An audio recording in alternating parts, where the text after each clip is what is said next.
Dhanush Kollywood star hero Vijay ని follow అవుతున్నాడా? ఇండస్ట్రీలో number 1 race కోసం పోటీ పడతాడని అనుకుంటే పొలిటికల్ ఎంట్రీ కోసం గట్టిగా కసరత్తులు చేస్తున్నాడా? సామాజిక కార్యక్రమాలతో ప్రజల్లోకి తన పేరు రీచ్ కావాలని చూస్తున్నాడా? తన మనస్సులోని మాటలని గతంలో తండ్రితో చెప్పించాడా? ధనుష్ అంతిమ లక్ష్యం సీఎం కావడమేనా? తమిళనాడులో మరొక పొలిటికల్ పార్టీ రెడీ కాబోతోందా అంటే అవునని అంటున్నారు తమిళ తంబిలో. ఈ డిస్కషన్ కి కారణమయ్యాడు hero Dhanush. Tamil Nadu CM Vijay route ని అనుసరిస్తూ రాష్ట్ర రాజకీయాల్లోకి అడుగుపెట్టేందుకు ఇప్పటి నుంచే రంగం సిద్ధం చేసుకుంటున్నాడు.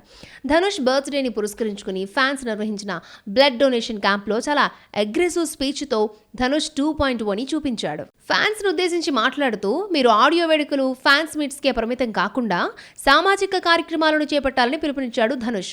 మీ చుట్టుపక్కల ప్రజల అవసరాలను తెలుసుకుని వారికి సాయం చేయండి, మిమ్మల్ని చూసి తను గర్వపడేలా చేస్తారని ఆశిస్తున్నట్లుగా తన అభిప్రాయాన్ని పంచుకున్నాడు. ఈ స్పీచే ధనుష్ రాజకీయాల వైపు అడుగులేస్తున్నాడు అన్న అనుమానాలకు బలం చేకూరేలా చేశాయి. గతంలో ధనుష్ తండ్రి కస్తూరి రాజా కూడా ఎవరైనా రాజకీయాల్లోకి రావచ్చని, భవిష్యత్తులో తన కుమారులు లేదా మనవులు కూడా రాజకీయాల్లోకి వచ్చే అవకాశం ఉందని హింటిచ్చారు. రాయన్ సినిమాకు జాతీయ అవార్డు రావడంపై తమిళ నుంచి భిన్న అభిప్రాయాలు వ్యక్తమయ్యాయి. చాలా సినిమాలుండగా ఈ మూవీకి ఇవ్వడం ఏంటని పెదవి విరిచారు. సోషల్ మీడియాలో నెగిటివ్ గా పెద్ద చర్చ నడిచింది. ఈ విషయంపై గట్టిగానే హర్ట్ అయినట్లున్నాడు ధనుష్. పనిలో పనిగా రివెంజ్ తీర్చేసుకున్నాడు.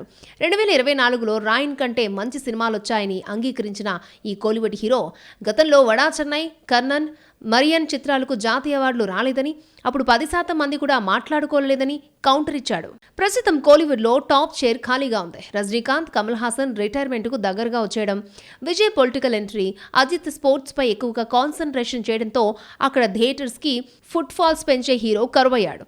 ధనుష్ లేదా సూర్య ఈ ఇద్దరి మధ్య రేసు కొనసాగుతుంది అనుకున్నారు. కానీ ధనుష్ అగ్రెసివ్ స్పీచ్ చూస్తుంటే త్వరలో పొలిటికల్ పార్టీ పెట్టి సీఎం పదవి కోసం పోటీ చేసినా ఆశ్చర్యపోనక్కర్లేదు అంటున్నారు క్రిటిక్స్. చూడాలి ధనుష్ అడుగులు ఎటువైపు అన్నది. ప్రస్తుతం ఓం, తమిళ మురుగన్తో పాటు భారీ లైనప్తో బిజీగా ఉన్నాడు ఈ హీరో.